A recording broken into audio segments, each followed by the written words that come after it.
Handicapper Steve here, handicapping the racing from Aintree Racecourse here on Thursday. It is the 11th of April, 2024. It's day one of the Grand National meeting from Aintree, and I'm going to look at almost all the races. But before I get on to that, remember to please follow me on Twitter at HorseRacingKid5 for more selections for race courses around the world, and also join me throughout the week for some more Aintree previews, and also this weekend for some great racing from Keeneland. Friday, tomorrow with the Maker's Mark Mile. It looks like it's going to be an excellent race, and then Saturday with the Lexington and the Jenny Wiley, so I hope you join me for that. Let's get to the action though from Aintree today. We'll be looking at almost all the races except two of them. I can't stand the Hunters Chase, the fifth race, the 405, so we're going to skip that one, and I hate the National, the bumper, the seventh race, the 515. So we'll be looking at races 1, 2, 3, 4, and 6. So the 145, the 220, 255, 330, and the 440. So let's get to it right now. The first race, 145 from Aintree. It's the Grade 1 Manifesto's Chase. It's a Grade 1, Manifesto's Novices Chase. It's a Grade 1 event for Class 1 horses, going for a purse of $152,500, race for novice 5-year-olds and upwards. 5 horses are contesting 4,000 meters or 2.5 miles over the Chase course. Gonna take the 3-horse Guinea's Destiny as a top selection. Let's go 3-4-2 in the Tri-Cash Trifecta. 3-4-2 Tri-Cash Trifecta, top selection 3-horse Guinea's Destiny. 8-year-old Gelding by Yeats here. Paul Nichols trains this one. Harry Coben gets the mount. The horse's most recent outing came the 14th of March at Cheltenham. Soft ground, you're going to see very heavy ground today. 2.5 miles in the Grade 1 Turner's Chase, and he finished second by 2 lengths. Gray Dawning, who's running back in this one today, had the jump on him late and really took off clear. This horse jumped well. He needs something more late, but he got around the race course well. Coming here to Aintree, he should like a little give in the ground, or a lot more give in the ground than he saw at Cheltenham a few weeks ago. I think he could turn the tables on a Gray Dawning today. I think he could get the job done. Two back, he ran here in the novices handicap. He's going to be running at Cheltenham on trial day, 2 miles and 5/8 in a novice handicap chase, class 2, winning by 2.25 lengths. Even with a heavy weight of 168 pounds, he jumped well, he quickened up nicely, and he won for fun. A very good, easy run going into the festival. And then prior to that, in class 2 novices chase at Cheltenham, 2 miles and 5/8, 15th of December, he won by 3/4 length. Again, under the drive, excelling. His races going into Cheltenham, other than the seasonal reappearance in October, weren't bad at all. He really was improving. He ran as hard in the Turner's Novices Chase, just couldn't get there. But I think, I think he could turn tables here at Aintree today. I'm going to use him. The 4-horse Grey Dawning, he can win also as one of his last 2. He won the Hampton Novices Chase at Warwick last 2 back, came back to win at Cheltenham during the festival in the Turner's Novices Chase. But his race last year in the Sefton Novices Hurdle, he just, he fell out of it. What can you do? But, even before that, he wasn't jumping so clearly there. This season, since coming to the bigger obstacles, he has been improving a lot. I'll give him a shot here on the place pot ticket, but I think Guinea's Destiny is your likeliest winner. But to recount my selection for the first, the 145 from Aintree, it's the Grade 1 Manifesto's Novices Chase. Going to take the 3-horse Guinea's Destiny. Give kudos to the 4-horse Grey Dawning. 3-4-2 Tri-Cash Trifecta. 3-4 in the multi-race. Let's get to the second race at 220, which is the Grade 1 Anniversary 4-year-old Hurdle. It's a Grade 1 event for Class 1 horses, going for a purse of $139,500, race for juvenile 4-year-olds here. 6 horses are contesting the 3,400 meter journey, or 2 miles and 1/8 over the hurdle course. Gonna take the 5-horse Sergino as a top selection. Let's go 5-3-6 in the Tri-Cash Trifecta. 5-3-6 Tri-Cash Trifecta, top selection, the 5-horse Sergino. This 4-year-old my Itch Juno here. Nicky Henderson trains. Nico Boinville gets the mount. The horse's most recent outing came at Cheltenham during trial day, 27th of January. 2 miles and 5/8 in the Grade 2 JCB Triumph Trial Juvenile Hurdle, and he won by nearly half a dozen that day, and he really put on a show. He jumped and he looked like a winner throughout. Too bad he missed the festival. Come back to Aintree today, where he's run, even his short career, he's run much the best races than anybody here today. I think he could really improve off that run. With a little bit of break, he should be a lot fresher. Two back, he ran in a Class 2 Juvenile Hurdle, Kempton, right after Boxing Day. 2 miles there in yielding ground. He won by 14 lengths. And again, first start with the Henderson barn, he really took off clear. He jumped well. Not a bad race there. And then last April in Paris at a toy on very heavy ground. So he's proven he can run on heavy ground, because he won that day in that listed hurdle. Won by 1/4 lengths on the drive, excelling. 22-1 outsider. That was a very good race. Since then, he's been improving a lot. Coming here with a little bit of break, I know he's a short price, but he could definitely win. The 3-horse K-Left de Burlas for Harry Coben and Paul Nichols wouldn't surprise me if he gets the job done. Was a winner in the Adonis Juvenile Hurdle at Kempton in late February over the 2 miles, winning by 3/4 length that day. It looked like he was yielding late, but he fought back late to get the job done. Prior to that, in Class 2 Novices, a Juvenile Hurdle at Kempton, 2 miles on the 13th of January, he won by 7.5 again. He really took off clear for the first time with the new barn, and then on debut at Compiègne in France on heavy ground, 2 miles in 8th in the Juvenile Hurdle, he won by 5 1/4 lengths that day, and again, really took off clear. He's another undefeated horse here, is really improving. He hasn't run races nearly as impressive as Sergino, but it wouldn't surprise me if he wins here today. In the place pot, I'll use him as on the ticket. But to recap my selection for the second, the 220 from Aintree, it's the grade 1 anniversary 4-year-old hurdle, Juvenile Hurdle. Gonna take the 5-horse Sergino. Give kudos to the 3-horse K-Left de Burlas, 536 TriCash trifecta. Used 5 and 3 in the place pot. Beginning of the quad pot, the third race, 255 from Aintree now.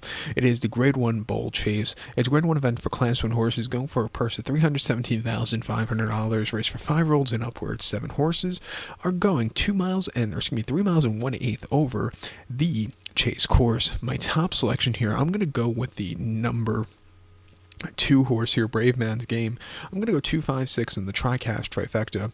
256 TriCash trifecta. Top selection 2 horse, Brave Man's Game. 9-year-old going by Brave Mason in here.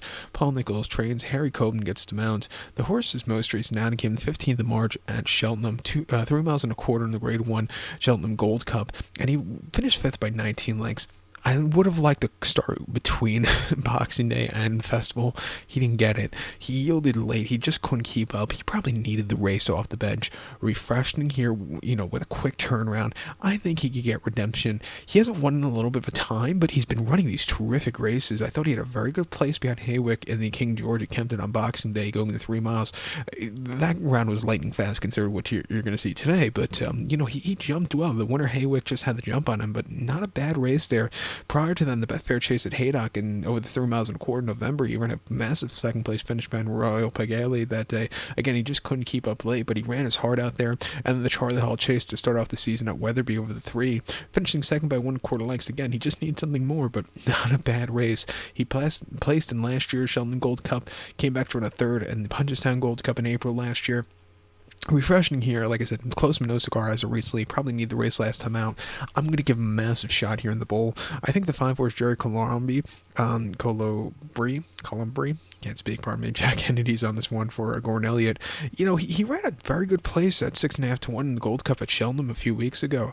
And, before that, during the Christmas meeting at Leopardstown, the Savills Chase, I thought that place wasn't bad at all. He won the Champion Chase at Down Royal, won here last year in the Mid-May Novices Chase. He's another horse. He's proven he can run here. He's proven he can run on heavy ground. At 3 to 2, I would use him here in the quarter place pot, whatever you decide to play. So, I think you want to go heavy. This is a very good race this year, so watch out for it.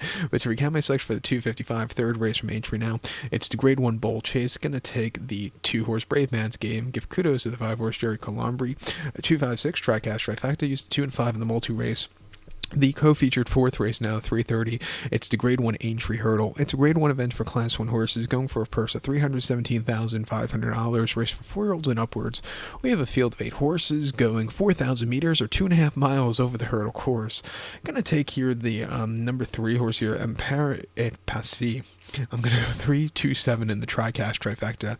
327 TriCash trifecta. Top selection of 3 horse, Empire at Passy. The 6-year-old going by Diamond Boy. Willie Mullins trains. Paul Townend gets the mount. The horse's most recent out given the Irish Champion Hurdle at Leopardstown, 2 miles on the 4th of February. He floundered that day, finished 3rd by 11 lengths. He never quickened up. Stateman took off clear. He's not running back this one today. Good for him, for this horse, because he lost his Stateman, who just put on a show the last 2 starts this horse faced him. This horse just wasn't catching him. Refreshing here, a little heavy ground, which he's proven he likes to run on. I think he's in a better spot to win. 2 back in the Grade 1 Matheson's Hurdle, Leopardstown, 2 miles on the 29th of December. He finished second by 3 1/4 lengths again. Stateman took off clear. This horse just kind of jumped a little lackadaisical, which probably cost him the victory there.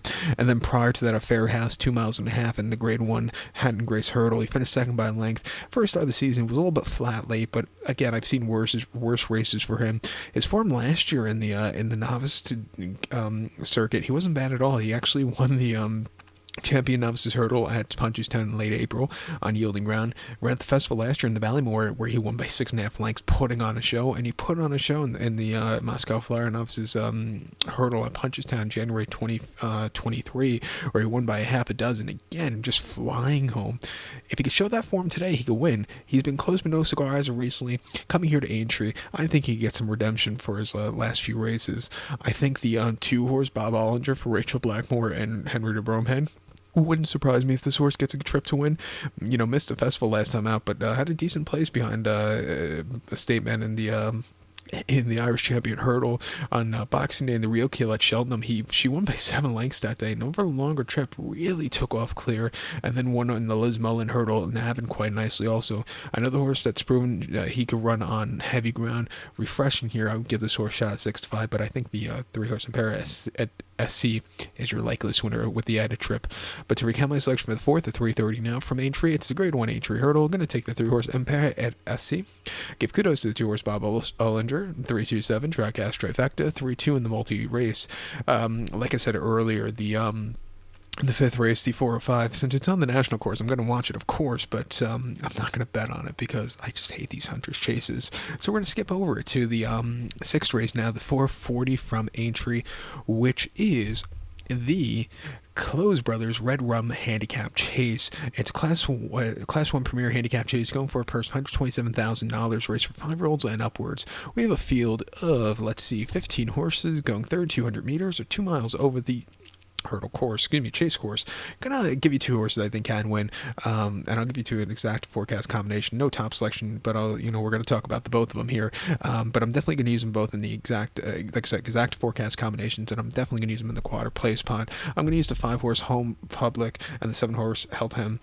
So 5-7 for me in this one. But I'm gonna go start off with the 5-horse Home Public. The 7 going by Henry Brooks on this one. Most recently in a Class 2 handicap chase at Doncaster, 2 miles on the 7th of March. He won by 1.5 lengths that day, and he really took off clear late. He jumped a terrific race, and it was not a bad race after all said and done.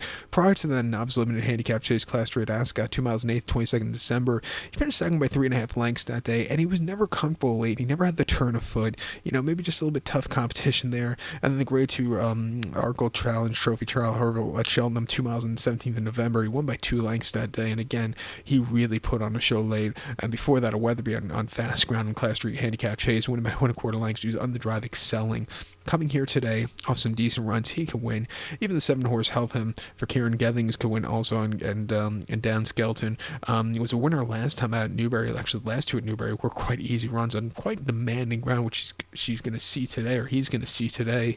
It ran here last year, or late last year, in a handicap chase of the 2.5 miles, where he had a decent 3rd place finish. He's just kind of laboring along late, but he jumped well early on. Refreshing here. Decent runs under the belt for this horse. I'll give this horse a shot to end off the plays or quad pot. But to recap my selection for the 440, 6th race from Aintree, you're going to take the 5-horse Home Public. Give kudos to the 7-horse Heltham. 5-7 forecast exact. I use them both, like I said, in the multi-race. Now the 7th race, the 515. It's the bumper here. I don't look at bumpers. I watch it as a fan and write my notes about it. But I just don't like handicapping them because they could be very chalky at times, or they could be very random at times. So we'll skip over the nightcap from Aintree, but we'll watch it as a fan. With that being said, good luck to all. Join me tomorrow for some more Aintree previews, and remember to follow me on Twitter at HorseRacingKid5 for more selections for race courses around the world. Good luck, everybody.